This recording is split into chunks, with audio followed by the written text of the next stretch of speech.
এর তুলনায় এবারের বইমেলার স্টলগুলা খুব দেখতে সুন্দর হয়েছে। আমার মনে হচ্ছে এটা আগের বছরের তুলনায়, যেমন এই যে আমাদের সামনেই পুঁথিনীলার যে স্টলটা খুব সুন্দর হয়েছে। তারপর বিশ্ব সাহিত্য কেন্দ্রের স্টলটা, ঐতিহ্যর স্টল খুব সুন্দর হয়েছে এগুলা। আজকে তো 21শে ফেব্রুয়ারি, ঠিক আছে? তো আমরা যেহেতু বাঙালি, আমরা বাংলাটাকে সবসময় প্রাধান্য দেওয়ার কথা। কিন্তু আমরা দেখি যে সবসময় ইংলিশটাকে বেশি হাইলাইট করা হয়। এটাকে নিয়ে আপনি কিভাবে দেখছেন এই ব্যাপারটা? এটা যেহেতু আমাদের 1952 সালে ভাষার জন্য আমাদের অনেক শহীদ হয়েছে, তবে আমাদের উচিত সবাইকে বাংলাটাকেই প্রাধান্য বেশি দেওয়া। কিন্তু যুগের সাথে তাল মিলিয়ে চলতে গেলে আমাদের এর জন্য ইংরেজিটাকে বেশি মানে এসে পড়ে। আমাদের যুগের সাথে তাল মিলিয়ে চলতে চলতে মুখ থেকে অটো চলে আসে। এটা নিয়ে কি করা যায় সেটা আমি বলতে পারবো না। মানে এটার কি কোনো সমাধান আছে কি না সেটাও আমি বলতে পারবো না।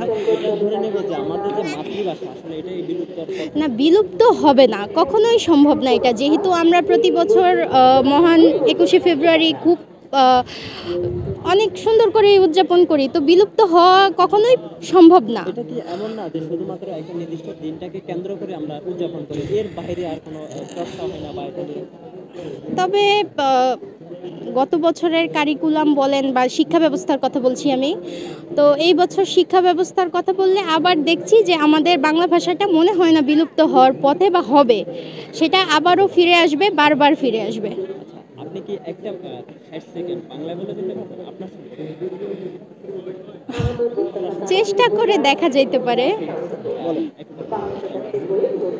আপনার সম্পর্কে আপনার পছন্দ অপছন্দ সব কিছু। আমার নাম ফাহিমা আহসান হ্যাপি। আমি একজন শিক্ষক। আমি একটি শিক্ষা প্রতিষ্ঠানে কর্মরত আছি। আমি সেখানে গণিত পড়াই। তারপর কি বলা যেতে পারে, খুব পছন্দ। আমি বই পড়তে খুব পছন্দ করি, বই মেলায় আসতে পছন্দ করি। আমি প্রতি বছর একবার করে বই মেলায় ঘুরে যাই।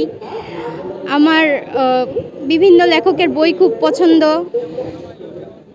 হুমায়ুন আহমেদ স্যারকে খুব পছন্দ। আর আমাদের আজকে মহান 21শে ফেব্রুয়ারি, এটা প্রতি বছরই আমরা খুব বড় সড়ো করে পালন করি। তো আমি বলবো সবাইকে যে ভাষার প্রতি জানি সবসময় সবার শ্রদ্ধা থাকে।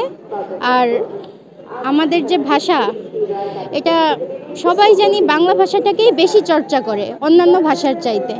অন্যান্য ভাষাকে প্রাধান্য না দেওয়াই উচিত। তবে ইংলিশ হচ্ছে আমাদের আমার 60 সেকেন্ড তো শেষ নাকি? হ্যাঁ, ইংলিশ হচ্ছে আমাদের ইন্টারন্যাশনাল ল্যাঙ্গুয়েজ। সো এটাকেও সাথে রাখতে হবে, এটাকেও তো ফেলে দেওয়ার মতো না, এটা তো সব ক্ষেত্রে লাগবে। তবে বাংলা আমাদের মাতৃভাষা, এটাই আমাদের মুখে মুখে থাকবে। ধন্যবাদ।